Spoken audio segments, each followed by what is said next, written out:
Empoderarse, hay dos conceptualizaciones que hay que comprender. La primera es si lo hacemos desde la mente, pues es ir al gimnasio, hacer ponerse fuerte, ¿no? Aprender técnicas de defensa personal.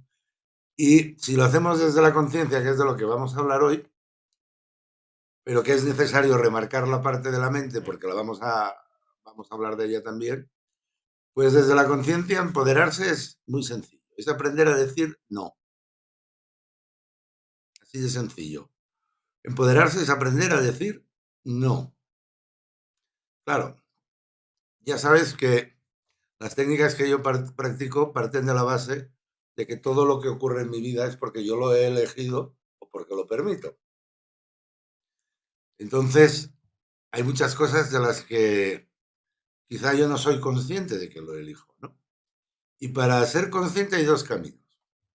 El primero es formarse en crecimiento personal, aprender a interiorizarse y aprender, sobre todo, a explorarse interiormente, a descubrir el pensamiento, a descubrir las posiciones, por ejemplo, del observador, que luego nos va a llevar a la posición del contemplador.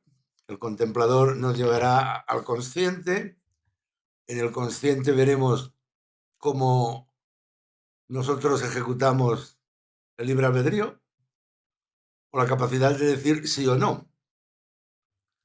Fíjate que nosotros decimos sí o no a las ideas que vienen a nuestro pensamiento.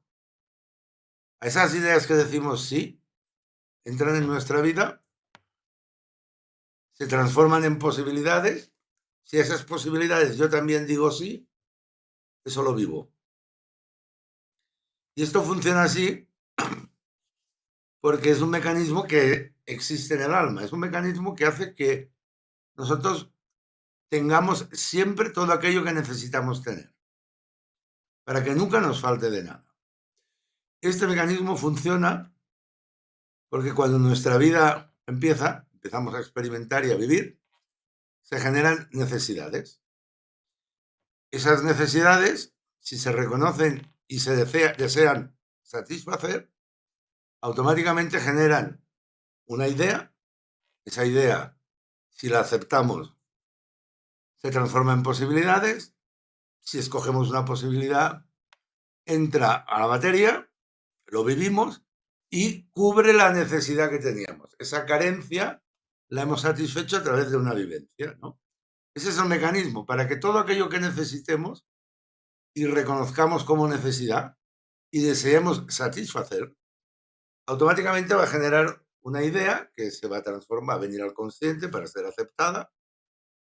Esa idea se va a transformar en las posibilidades dependiendo de lo que haya en nuestra realidad y si lo aceptamos lo vamos a vivir. Por lo tanto, satisfaceremos la necesidad. Este es el mecanismo que tiene el alma y que utiliza el libre albedrío. Ahora bien, me dirás, sí, bueno, pero ¿y las vivencias que yo he tenido en mi vida, de dónde vienen? Bueno, vienen del propósito. De tal manera de que todos, tú y yo, podemos vivir la misma vivencia y esa vivencia en ti va a generar unas necesidades y en mí va a generar otras. ¿Por qué? O quizá genere las mismas en los dos, pero yo voy a reconocer como necesarias unas y tú otras. ¿Por qué? Porque tú tienes un propósito de vida y yo tengo otro.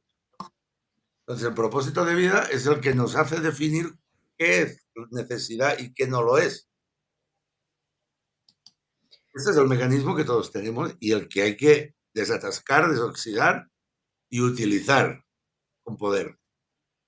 Permíteme, José Manuel, hacer referencia a una cita, una reflexión que tú nos has trasladado, que es a la que estamos explicando en este momento para que las personas se pongan también en situación. El camino del ser no comienza con un despertar, sino responsabilizándonos de las elecciones que realizamos, asumiendo el poder de decidir libres de cada influencia. Estas son las palabras de José Manuel Berenguer, que tal cual nos las ha citado, para que tengamos la apertura ya a esta reflexión que está desarrollando.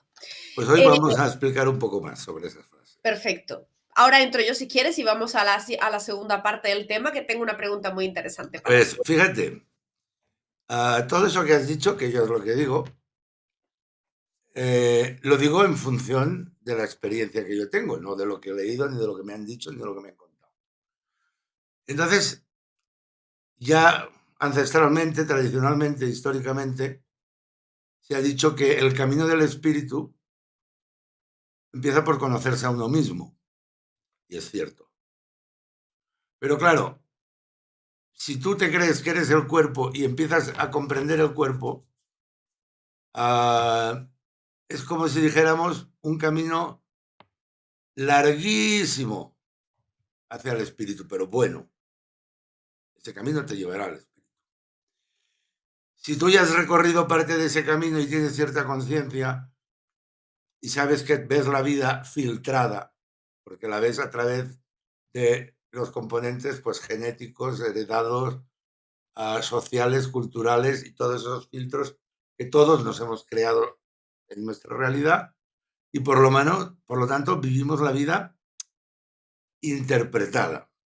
No la vemos como es, la interpretamos a través de todos esos contenidos. Entonces, ese camino que te va a llevar al espíritu es tortuoso porque hay que primero desmontar todo esto, comprender todo esto, para que luego te darías cuenta de que hay otro camino.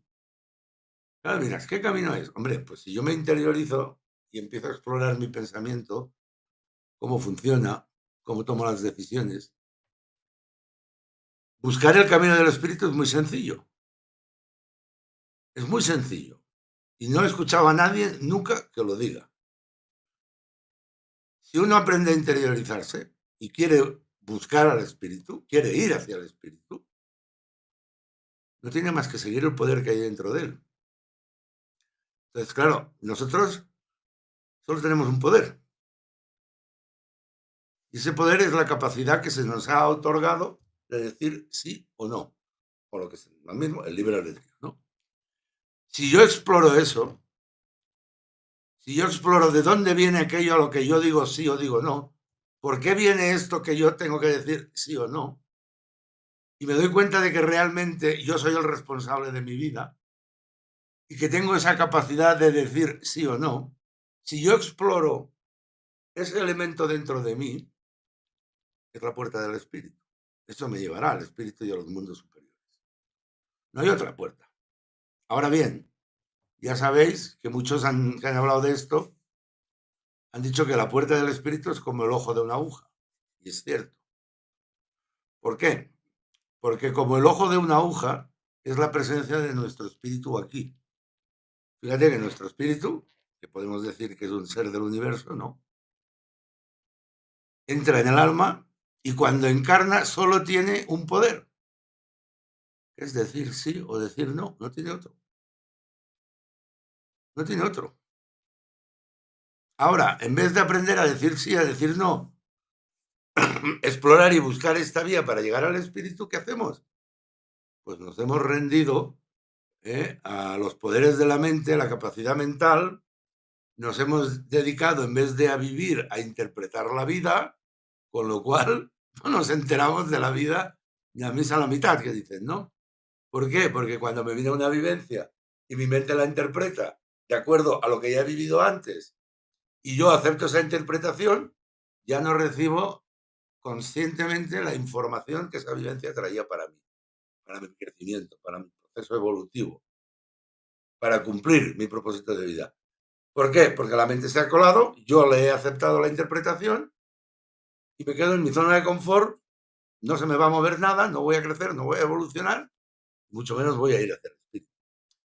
No pasa nada, porque esto lo único que hace es que si en una vida, en 2 vidas o en 5 vidas podríamos solucionar todo esto, pues vamos a hacer 500. No pasa nada, porque no es lo mismo vivir la vida en conciencia y sabiendo lo que uno vive y explorar el poder que tiene de decir sí o no y ir hacia el espíritu y ascender a los mundos superiores, que dedicarse a la vida a servir a la mente y a lo que la mente dice, ¿no? Y a vivir, a interpretar mi vida de lo que he vivido en el pasado, con lo cual, ¿qué proceso evolutivo voy a tener? evolución viene del espíritu y el espíritu es el proceso es el propósito de vida, ¿no? La presencia de un espíritu en nuestra vida es el propósito de vida, que es la conciencia que el guía principal que tenemos nos ha transmitido, ¿no? Entonces, si yo exploro todo esto, pues estoy interpretando la vida. Es como si estuviera de vacaciones. Pero bueno, esto no va a parar, o sea, que voy a venir tantas veces como haga falta, ¿no? ¿Qué sucede? Pues que la vida se